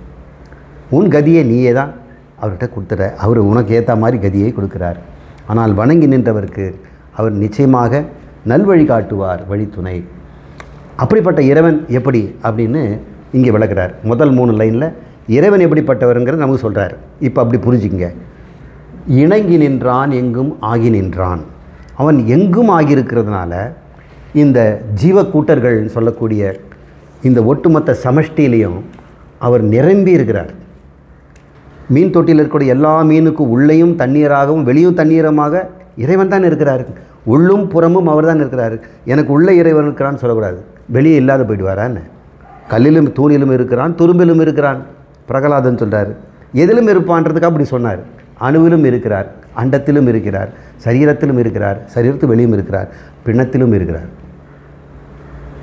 செத்த பிணத்துக்குள்ளேயும் அவர் இருக்கிறார். அவர் இல்லாத இடம் இல்லை. அந்த பிணத்துக்குள்ளே இல்லைன்னு சொன்னால் இறைவனுக்கு அங்கே இருக்க முடியாத அவருடைய ஒரு நிலைமை வந்துடும் இல்லையா? பிணத்துக்குள்ளும் பகவான் இருக்கிறார், எல்லாத்துக்குள்ளேயும் இருக்கிறார். அப்படி சொல்லக்கூடாது. அவருக்குள்ளே தான் எல்லாம் இருக்கிறது. அந்த அறிவு வந்ததுன்னா எங்கும் ஆகி நின்றான். அதனால் நம்முடைய உயிருக்குயிராய் இணங்கி நின்றான் அப்படின்னு சொல்கிறார். இந்த இறைவன் மட்டும்தான் அறிவு. அவர் தான் அறிவு. மீதி எல்லாமே அறிவற்ற ஜடம். ஒரு கல்லை காமிச்சு இந்த பானைக்கு அறிவு இல்லைன்னு சொல்கிறீங்க இல்லையா? நான் சொல்கிறேன், உங்கள் உடம்புக்கும் அறிவு கிடையாது. உடம்புக்குன்னு ஏதாவது அறிவு இருக்குதா? உடம்பில் ஏதாவது இருக்குதுன்னா உடம்பாக சொல்லுது. நான் இல்லை சொல்கிறேன், எனக்கு புண் வந்திருக்குது டாக்டர், என் கால் வலிக்குதுன்னு சொல்லி காலாக சொல்லுது. நீ தானே சொல்கிற, நீ யார் அப்படின்னா, நான் இதை அறிபவன். இந்த காலில் இருக்கின்ற வலியை நான் அறிகிறேன். கால் சொல்லாவிட்டாலும் காலுக்காக நான் போய் டாக்டர்கிட்ட சொல்லுவேன், காலை கொஞ்சம் கவனிங்க டாக்டர், வலிக்குது. யாருக்கு வலிக்குது? எனக்கு வலிக்குது டாக்டர். இல்லை காலுக்கு தானே வலிக்குதுன்னு. இல்லை காலில் நான் இருக்கிறேன். காலில் நான் இருப்பதனால அங்கே வலி வந்தால் எனக்கு தான் வலிக்குது. அப்போது எங்கும் நான் நிறைஞ்சிருக்கிறேன். இந்த உடம்பில் எங்கும் ஆகி நின்றான்.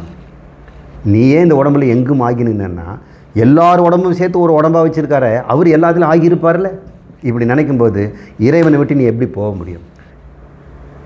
எங்கும் ஆகி நின்றான்றது இப்படி புரிஞ்சுக்கணும். எங்கும் ஆகி நின்றான்றதுனால அவன் இணங்கி நின்றான். இதை நம்ம புரிஞ்சுக்கணும். இணங்குதல்னா ஒத்தி செய்தல்னு அர்த்தம்.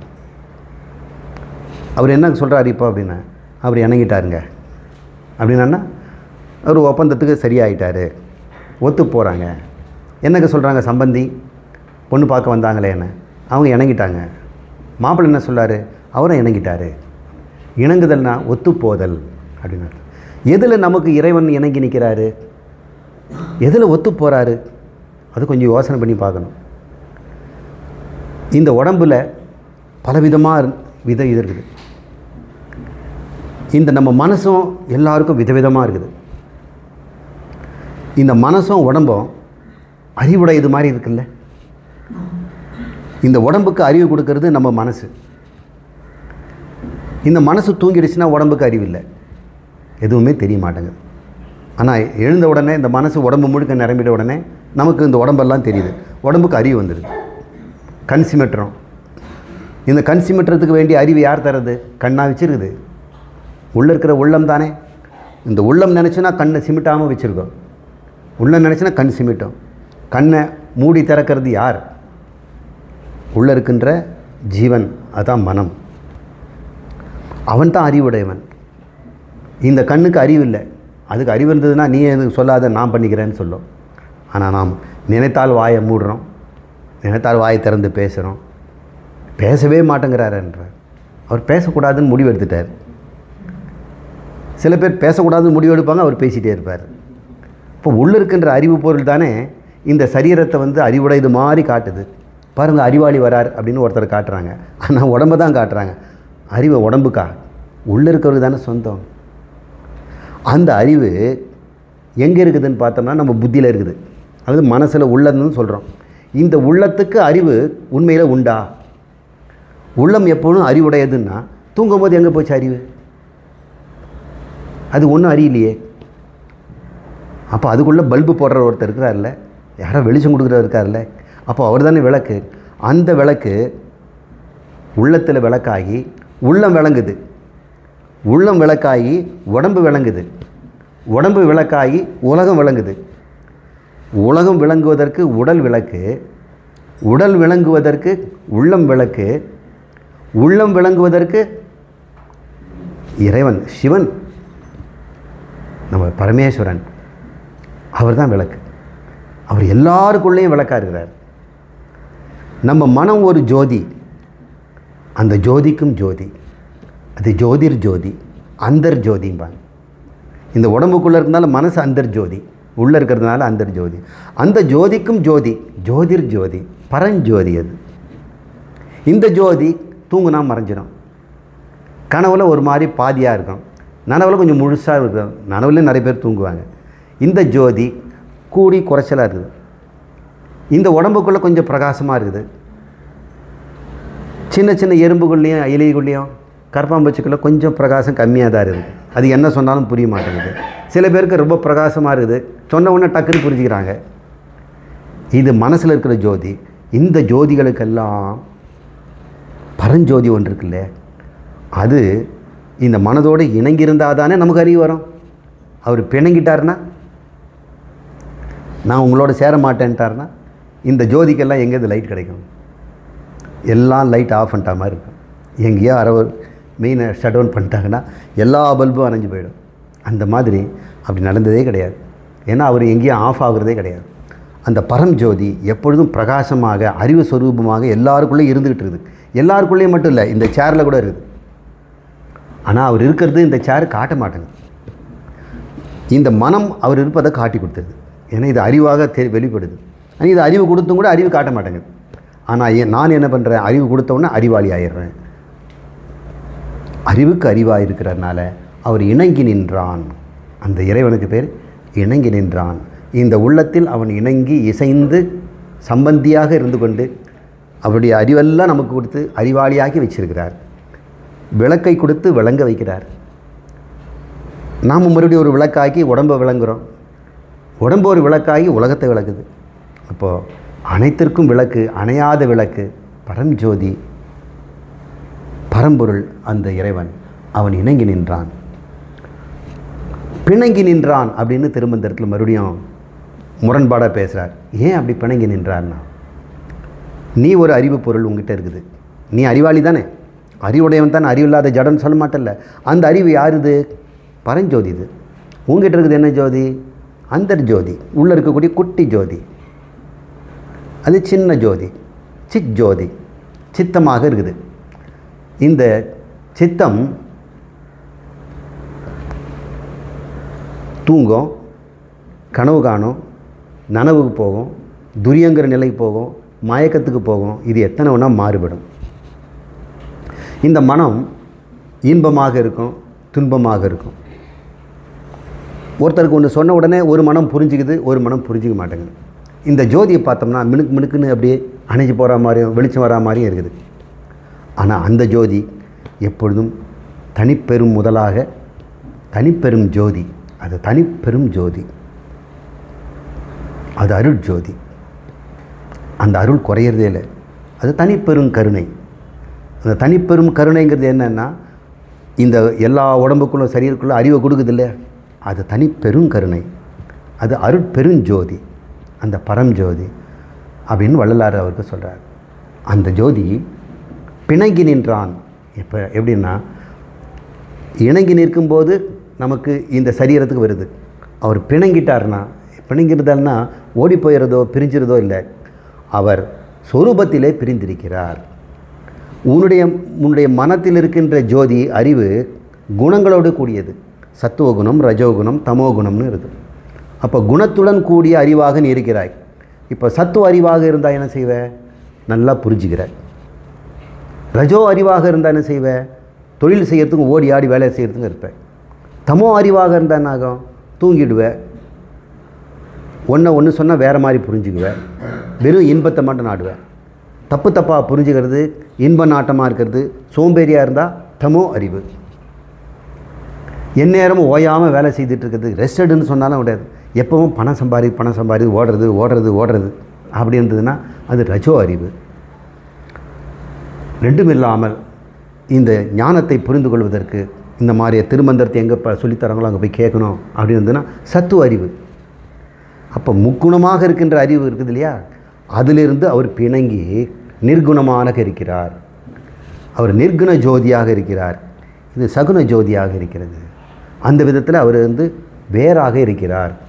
முதல்ல உடனாக இருக்கிறார், இப்போ வேறாக இருக்கிறார். உடனாக, வேறாக, ஒன்றாக அப்படின்னு சொல்லுவாங்க சைவ சித்தாந்தத்தில். இறைவன் நம்மளோட எப்படி இருக்கிறார்? உடனாக இருக்கிறார், வேறாக இருக்கிறார். ஏன்னா அவர் நிர்குணம், நாம் சகுனம். ஒன்றாக நீ செய்வதையும் அவர் செய்கிறார். அவர் இல்லாமல் நீ செய்வதில்லை, அவர் கூடவே இருந்து செய்வதனால அவர் ஒன்றாகவும் இருக்கிறார். அதை தத்துவமசிங்கிற விளக்கத்தில் நம்ம பார்ப்போம். அப்படிப்பட்ட இறைவன் உணங்கி நின்றான், அப்புறம் பிணங்கி நின்றான், முன்பின் ஆகி நின்றானும் அப்படின்னு சொல்கிறார். முன்பின் அப்படின்னா முன்னும் இருப்பான், பின்னும் இருப்பான். இந்த பானை ஒரு காலத்தில் இல்லை. உதாரணமாக நேற்று இல்லைன்னு வைங்க. நேற்று தான் இதை செய்தாங்க, வாங்கிட்டு வந்தோம். அந்த நேற்றுக்கு முந்தா நேற்று இருந்ததா? இது இல்லை. டப்புன்னு கீழே போட்டு உடைச்சிட்டேன், பின்னாடி இல்லாமல் போயிடுச்சு. இப்போ இந்த பானைக்கு முன்னாடி ஒரு இன்மை இருக்குது, பின்னாடி ஒரு இன்மை இருக்குது. அது பேர் முன்னின்மை. உடஞ்சி போனால் பின்னின்மைங்கிறோம். ரெண்டு இன்மை இருக்குது. ஆனால் இறைவனுக்கு அப்படி இருக்குமா? இப்போ நான் கேட்குறேன், பானைக்கு முன்னின்மை இருக்குது, பிராக் அபாவம் அப்படின்னு தர்கிகள் சொல்லுவாங்க, லாஜிக் பேசுகிறவங்க. அவங்களுடைய மொழி வேறு. அவங்க சொல்கிறாங்க பிராக் அபாவம். அபாவம்னா இல்லை, பாவம்னா இருக்குது. பிராக்னா முன்னாடி. இந்த பானைக்கு பானை செய்வதற்கு முன்னாடி பானை இல்லை, அப்போ பிராக் அபாவம் இருக்குது. இது உடைஞ்ச பிறகு பிரத்வம்ச அபாவம், துவம்சமான பிறகு எல்லாமையும் போயிடுது. ஆனால் மண் சொல்லுங்கள், பானை வருவதுக்கு முன்னாடி இருக்குதில்ல, பானையாக இருக்கும்போதும் இருக்குதில்ல, பானை உடஞ்சி இருக்குது இல்லையா? அப்போ மண்ணுக்கு முன்னும் பின்னும் இல்லாமல் இல்லை, அது எப்பொழுதும் இருக்குது.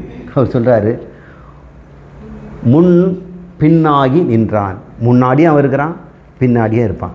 இந்த பிரபஞ்சமெல்லாம், இந்த உலகங்களெல்லாம், இந்த உயிர்களெல்லாம் முதலில் தோன்றாமல் இருக்கும் பொழுதும் அவர் இருக்கார். எல்லாருக்கும் உடம்பு கூடுன்னு கேட்டு கரண்ய கர்ப்பனாக்கி, அதுக்கப்புறம் இந்த ஸ்தூலமாகி விராட்டாகி வைஸ்வானரனாகி இந்த பிரபஞ்சமெல்லாம் ஆன பிறகும் இருக்கிறார். மறுபடியும் என்ன பண்ணுறார்? பிரளயமாகிட்டு இந்த பிரபஞ்சம் சரியில்லை, கலியுகம் முத்தி போச்சு அப்படின்னா பிரளயம் பண்ணி என்ன பண்ணுறாரு? தண்ணியில் உப்பு கரைக்கிற மாதிரி எல்லா பஞ்சபூதங்களையும் சூக்ஷ்மமாக்கிறார், எல்லா சரீரத்தையும் காரண சரீரமாக்கிறார், எல்லாத்தையும் தனக்குள்ளே மறைச்சிக்கிட்டார். அது பிரளயம்ங்கிறோம், மகா பிரளயம். தினமும் தூங்கும்போதும் நமக்கு ஒரு பிரளயம் நடக்குது, அது நித்திய பிரளயம்னு பேர். தினமும் தூங்கும்பொழுது நம்ம ஸ்தூல சரீரம் சூக்ஷ்மத்தில் மறைஞ்சிருது, சூக்ஷ்மம் காரணத்தில் மறைஞ்சிருது, காரணம் ஒதுங்கி போயிருக்குது. இதை காரண ரூபமாக இருக்கிறத நித்திய பிரளயம். தினம் தூங்கும்போது ஒரு பிரளயம் நடக்குது. எல்லாரும் ஒட்டுமொத்தமாக ஒரு முறை தூங்கிடுவோம், இந்த பிரபஞ்சமே தூங்கும். அது மகா பிரளயங்கிறாங்க, மகாலயம்னு. அது பேர் மகாலய அமாவாசைன்னு சொல்லுவாங்க. அங்கே எல்லாமே லயமாகணும்.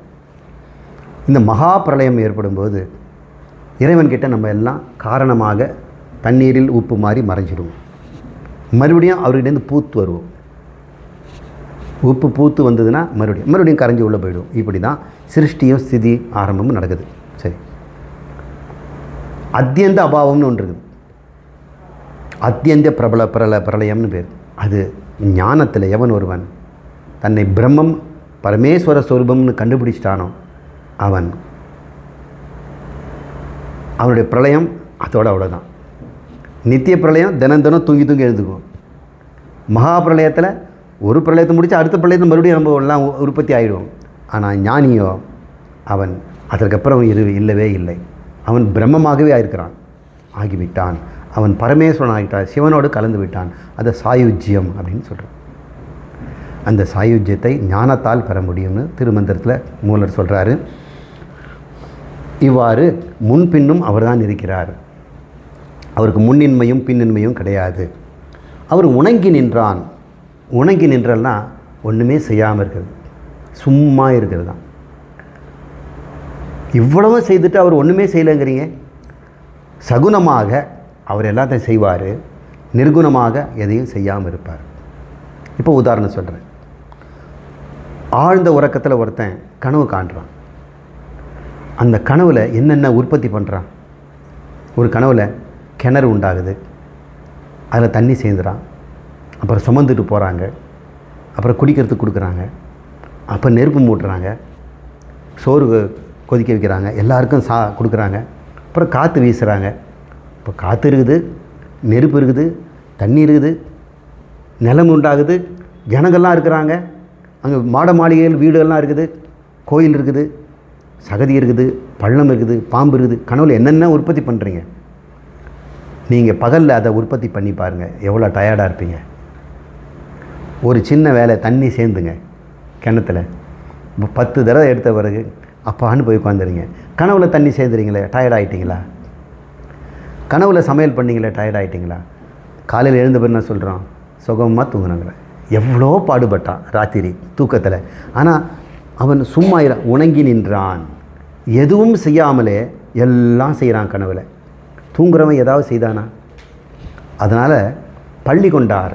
இந்த நாராயணன் எப்பவுமே பள்ளி கொண்டுருப்பார். ஒரு வேலை செய்யாமல் பாம்பில் படுத்துட்ருப்பார். அப்படின்னா என்ன அர்த்தம்? அவர் இந்த பிரபஞ்சத்தை கற்பனை ரூபமாக உண்டாக்கி நமக்கெல்லாம் கொடுத்துட்டார். நாம் அந்த கற்பனையை நிஜம் நினச்சிட்டு இருக்கிறோம். நம்முடைய கனவுலெல்லாம் வருகின்ற மக்களெல்லாம் அது நனவுன்னு தான் நினைக்கிறாங்க. உங்கள் கனவில் வருகின்ற ஜனங்களெல்லாம் அதை கனவுன்னா சொல்கிறாங்க. நம்ம இங்கே தூங்குறார் ஒருத்தர், அவர் கனவில் நம்ம இருக்கிறோம் நான் சொல்கிறான். நீ ஏன் அந்த கனவுக்குள்ளே நடந்துக்கிட்டு இது நிஜம்னு சொல்கிறேன். என்னை காப்பாற்றுங்கிறேன். இப்போ தூங்குறவன் தான் தட்டி எழுப்புறான். என்னடா கத்துறாரு? நான் இது மாதிரி ஆகிப்போச்சு, எனக்கு காலை பொழுக்க ஒரு பாம்பு சுற்றி இருந்தது, என்னால் தப்பிக்கவே முடியல, ஓடவே முடியல அப்படின்னு சொல்கிறான். இப்போ கனவில் அவனுக்கு நிஜமாக தானே இருந்தது. அதே மாதிரி இந்த நனவும் கனவு தான். இது இறைவனுடைய கனவு, நாம் அதில் நனவுன்னு நினச்சிட்ருக்குறோம். நம்முடைய கனவில் கனவு வாசிகளான நனவுன்னு சொல்கிறாங்க. அப்போது நம் கனவில் யாரோ வராங்க, அவங்க நனவுன்னு சொல்லிட்டு போகிறாங்க. அவர் கனவில் நாம் இருக்கிறோம். கனவுலேருந்து விழிச்சிட்டோம்னா அட அது கனவுடான்றோம். நனவுலேருந்து விழிச்சிக்க முடியுமா? நனவுலேருந்து ஞானி விழிச்சிக்குவான். அவன் ஞானி விழிச்சிட்ட பிறகு அவனுக்கு நனவே கனவாயிடும். இங்கே நடக்கிறதெல்லாம் கனவு மாதிரி பார்ப்பான். இங்கே எதுவுமே நிலை இல்லை, கனவு மாதிரி பயனற்றது. இந்த செல்வம், அழகு, உறவு, புகழ், கீர்த்தி, என்னென்னவோ இந்த ஜனங்க அல்லாலும் பண்ணி ஓடுறாங்களே, இதெல்லாம் ஒரு பிரயோஜனம் இல்லையடா. இது எதுவுமே இல்லாமல் நான் ஆனந்தமாக இருக்கிறேனே, நான் உணங்கி நின்றேன், எதையும் நான் செய்ய வேண்டியதில்லை. எல்லாரும் செய்து ஆனந்தப்படுறாங்க. சின்னதாக ஆனந்தம் உண்டாகுது, ஏதோ செய்கிறாங்க. இந்த ஞானியோ உணங்கி நின்றான், எதுவுமே செய்யலை, எல்லாம் செய்து முடித்தது மாதிரியும் எல்லாம் அனுபவிச்ச மாதிரியும் எப்பொழுதும் ஆனந்தமாக இருக்கிறான். அதுபோல் இறைவனும் இருக்கிறான். அவன் ஒன்றுமே செய்யலை, ஆனால் அவனுடைய மாயாசக்தி, இந்த மாயாஜாலம் அது எல்லாத்தையும் சிருஷ்டி பண்ணுது, லயம் பண்ணுது, சிருஷ்டி பண்ணுது. இவருக்கு என்ன வேலை? பார்க்கடலில் பள்ளி கொண்டிருக்கிறார். திருப்பார்க்கடலில் பள்ளி கொண்டாயே ஸ்ரீமன் நாராயணா அப்படின்னு பொறுப்பார். அவர் உணங்கி நின்றார், அரிதுயலில் இருக்கிறாரா, தூங்காமல் தூங்கி கொண்டிருக்கிறாரா. அதனால தான் சிவபெருமான் தூங்குற மாதிரியும் காட்ட மாட்டாங்க, முழிச்சிருக்க காட்ட மாட்டாங்க, அரைக்கண்ணு இருக்கிற மாதிரி காட்டுவாங்க. அவர் ஆதி யோகின்னு பேர். சிவபெருமான் தவத்தில் இருப்பார், கண்ணு பாதி திறந்தாமல் இருக்கும். அவர் தூங்கவும் இல்லை, முழிச்சிட்டும் இல்லை. அப்படிப்பட்ட ஒரு அரிதுயலில் இருக்கிறார். அதுதான் உணங்கி நின்றான். அப்படி தான் இறைவன் இருந்து கொண்டிருக்கிறார். அவர் யாருன்னா அமராவதி நாதன் நாதன் அப்படின்னா காப்பாற்றுறவன் அர்த்தம். காப்பாற்றுறதுக்கு 4 பேர் தான் நாதி இருக்குதுன்னு சொல்லுவாங்க. நாதி அவனுக்கு நாதியே இல்லைன்னு அர்த்தம். காப்பாற்றுறவன் யாரெல்லாம் நாதி இல்லாதவன் பேர் அநாதின்னு பேர். அவன் அநாதங்க. நாதா இல்லாதவன் அநாதா. இங்கே யாருங்க அநாத? அவன் அமராவதிக்கே, அமரர்கள் சொல்லக்கூடிய தேவர்களுக்கே அழியாதவர்கள் அமரர்கள். நாமெல்லாம் கூட அழியாதவர்கள் தான். இந்த சரீரம் தான் அழியுது. நாம் எங்கே செத்து போகிறோம்? நாம் மறுபடியும் இன்னொரு இடம் உடம்பு எடுக்கிறோம் இல்லை. எத்தனை உடம்பு எடுத்தாலும் நாம் சாக போகிறதில்ல. ஞானம் வந்தால் தான் நம்ம அத்தியந்த அபாவம்னு சொல்லக்கூடியது நமக்கு உண்டாகும். அதுவரை நாமளும் அமரர்கள் தான். நாமும் அமரர்கள் தான். அதனால் நமக்கெல்லாம் பதி தலைவன் அமராபதி. அவன் தான் எல்லாரும் காப்பாற்றுகின்றவன் நாதன். அவன் உணங்கி நின்றான் அமராபதி நாதன். இப்படிப்பட்டவனை உள்ளபடி யார் தெரிந்து கொண்டார்களோ அவர்கள்தான் வணங்கி நின்றார். மீதி பேர்லாம் சும்மா கோயிலில் போய் வணங்குறாங்க. அவர் யாருன்னே தெரியாமல், அவர் என்ன கொடுப்பார் என்ன செய்வார்னு தெரிஞ்சுக்கல. அவரை பற்றி தெரிஞ்சுக்கிறதே விரும்பவில்லை. எவர் ஒருவன் தெரிஞ்சுக்கிட்டானோ அவனுடைய வணக்கம் வேறு மாதிரி இருக்கும். ஒரு பெரிய ஞானி ஐன்ஸ்டீன் அல்லது நம்முடைய அப்துல் கலாம்னு வச்சுங்களேன். அவரை அப்துல் கலாம்னு படித்தவங்க தெரிஞ்சுக்கிட்டாங்க. விஞ்ஞானிகள்லாம் அவரை பற்றி புகழறாங்க. ஒரு கிராமத்தில் ஒரு பஸ்ஸில் அவர் பக்கத்தில் உட்காந்துருந்தா யாரோ ஒருத்தர் உட்காந்துருந்தான்னு சொல்லுவாங்க. அவரும் வணங்குறாங்க. ஏதோ வயசானவர் உட்காந்துருக்கிறாருன்னு, பார்க்க அழகாக இருக்கிறாரு, அறிவாளி மாதிரி தெரியுன்னு வணங்குறாங்க. அந்த வணக்கம் எப்படி? அவர் ஒரு இன்டர்நேஷ்னல் சயின்ஸ் காங்கிரஸ்ன்னு சொல்லுவாங்க. நம்ம இந்தியாவிலையும் ஜனவரி மாதம் முதல் ஜனாதிபதி அட்டன் பண்ணுற மீட்டிங் இந்தியன் சயின்ஸ் காங்கிரஸ் தான், பொது ஜனங்களுக்கு. இப்போ ஜனவரி மாதம் ஒவ்வொரு முறையும் இந்தியன் சயின்ஸ் காங்கிரஸ் நடக்கும். அதில் முதல் அட்ரஸ்ஸு ஜனாதிபதி தான் பண்ணுவார். அப்போது அங்கேருந்து ஜனாதிபதி எல்லாரும் எழுந்து வணங்குறாங்களே, அது எப்படி இருக்குது? அது அறிந்தவர்கள் செய்த வணக்கம். இப்போ நாமெல்லாம் கோயிலுக்கு போய் சாமி கும்பிட்றது அறியாதவர்கள் செய்கிற வணக்கம் தானே. இந்த உண்மையை நான் சொன்ன உண்மையெல்லாம் நீங்கள் தெரிஞ்சுட்டு போய் கோயிலுக்கு போங்க. அந்த பகவான் உங்களுக்கு எப்படி காட்சி தருவார்? அந்த பரம்பொருள் ஜோதிக்கு ஜோதியாக, அறிவுக்கு அறிவாக, எனக்குள்ளே இருந்து கொண்டு இந்த உடம்பு அறிந்தாலும் எப்பொழுதுமே அறிவுக்கு அறிவாக, முன்னும் பின்னுமாக அமராவதி நாதனாக, என்னை விட்டு பிரியாதவனாக அவன் இணங்கியும் இருக்கிறான். ஜோதியை, இந்த நிர்குண ஜோதி என்ற வரையில் பிணங்கி வேறாகவும் இருக்கிறான். அவன் அனைத்தையும் செய்தும் செய்யாதவனாக உணங்கி இருக்கிறான் ஞானியைப் போல. எனவே இவ்வாறு எவன் அறிந்து கொண்டானோ அவர்களுக்கு வழித்துணையாமே அப்படின்னு இந்த மந்திரம் நிறைவு செய்கிறது. இன்றைக்கி ரொம்ப முக்கியமான விஷயத்தை பேசியிருக்கிறோம். பாயிரம்ன்ற பகுதியில் அனுபந்த சதுஷ்டயம் என்ற தலைப்பில் எவ்வாறு இந்த சப்ஜெக்ட் மேட்டர், இந்த திருமந்திரத்தில் இருக்கிற அத்தனை சப்ஜெக்ட் மேட்டர் இங்கே பேசியிருக்கிறோம். பதி யார், பசு யார், பாசம்னு சொல்லக்கூடிய உலகம் என்ன, இந்த மூன்றையும் நம்ம இன்றைக்கி பேசியிருக்கோம். இதுதான் டைட்டில், இதுதான் பாயிரம், இதுதான் அனுபந்த சதுஷ்டயம். இன்னும் 2-3 பாட்டுக்கு இருக்குது. நாம் இடைவெளிக்கு பிறகு பார்ப்போம். நம்ம இந்த பிறவியே முடியாது. 100 பாட்டு செலக்ட் பண்ணியிருக்கிறேன். அந்த 100 பாட்டை நம்ம திருமந்திரத்தை முழுசாக படித்தோம், இந்த சிவஞானத்தில் நம்ம மூழ்கிட்டோம் அப்படின்னு நம்ம தைரியமாக சொல்லலாம். சிவஞானத்தை நம்ம முழுசாக தெரிஞ்சுக்கணும்.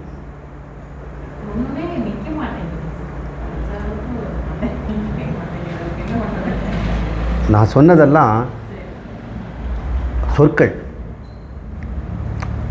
அது பிழிஞ்ச ஒரு சாரம் இருக்குது இல்லை, அது உள்ளே போயிடுச்சு இல்லை, அது போதும். நீங்கள் நான் சொல்கிற மாதிரி எடுத்து மற்றவங்களுக்கு சொல்கிறதுக்கு சொற்கள் வேணும். அந்த சொற்கள் உங்களுக்கு இப்போ இல்லை. ஆனால் சொல்லுக்குன்னு ஒரு அர்த்தம் இருக்குது இல்லை, அந்த சிவஞானம் உள்ளே வந்துடுச்சு இல்லை. இப்போ இறைவனை நீங்கள் எங்கே போய் பார்ப்பீங்க? உங்கள் உயிராக, உங்கள் அறிவாக தானே இருக்கிறார். அவர் என்னைக்காவது அறியாமல் இருப்பாரா? நினைத்தது அறிவார்னு சொல்கிறார்ல.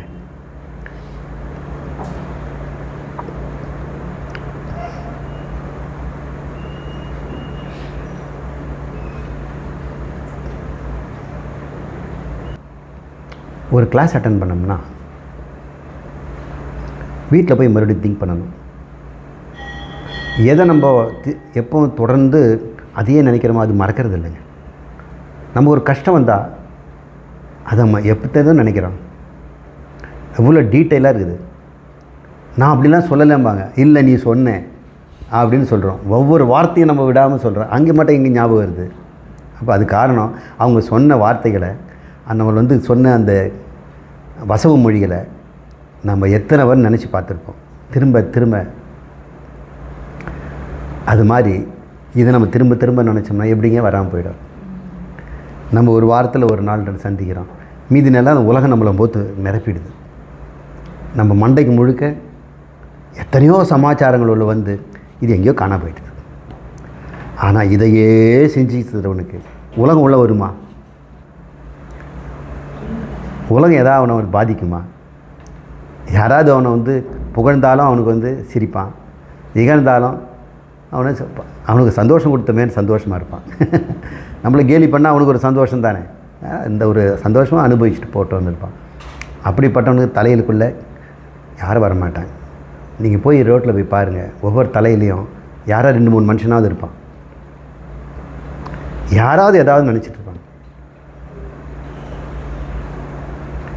இல்லைன்னா மாடுங்கள்லாம் ஒழுங்காக இருந்துதான்ட்டு மாடு வளர்க்குறவங்க நினச்சிட்டு இருப்பாங்க. இல்லை தலைக்குள்ளே ஏதாவது ஒரு எண்ணம். இறைவனை தவிர எத்தனை மனிதர்கள் உள்ளே இருக்கிறாங்க தெரியுங்களா? ஒரு பிரயோஜனம் இல்லாத மனிதர்களை நாம் ஏங்க நினைக்கணும்? ஒரு எதுக்குமே பயனில்லாத துர்பாக்கிய மனிதர்கள், அவங்கள எதுக்கு நம்ம நினச்சிக்கிட்டே இருக்கிறோம்? அதனால் ஆக போகிறது என்ன இருக்குது? யோகக்ஷேமத்தை நான் பார்த்துக்கிறேங்கிற அவரை நினைப்போமே. அவர் நினைக்கணும்னா அவரை பற்றி தெரிஞ்சால் தான் நினைக்கிறது. அதுக்கு தான் இவ்வளோ கிளாஸ் எடுக்கிறோம். அவரை தெரிஞ்சுக்கிறதுக்கு இவ்வளோ விஷயம் இருக்குது. இன்றைக்கி நம்ம ஜீவராசிகள்லாம் பார்த்தோம். ஆழ்கடலில், மலையில். இன்னும் அதை பற்றி நம்ம பேசணும்னா இறைவனுடைய சிருஷ்டிக்கு அழகு. வாங்க.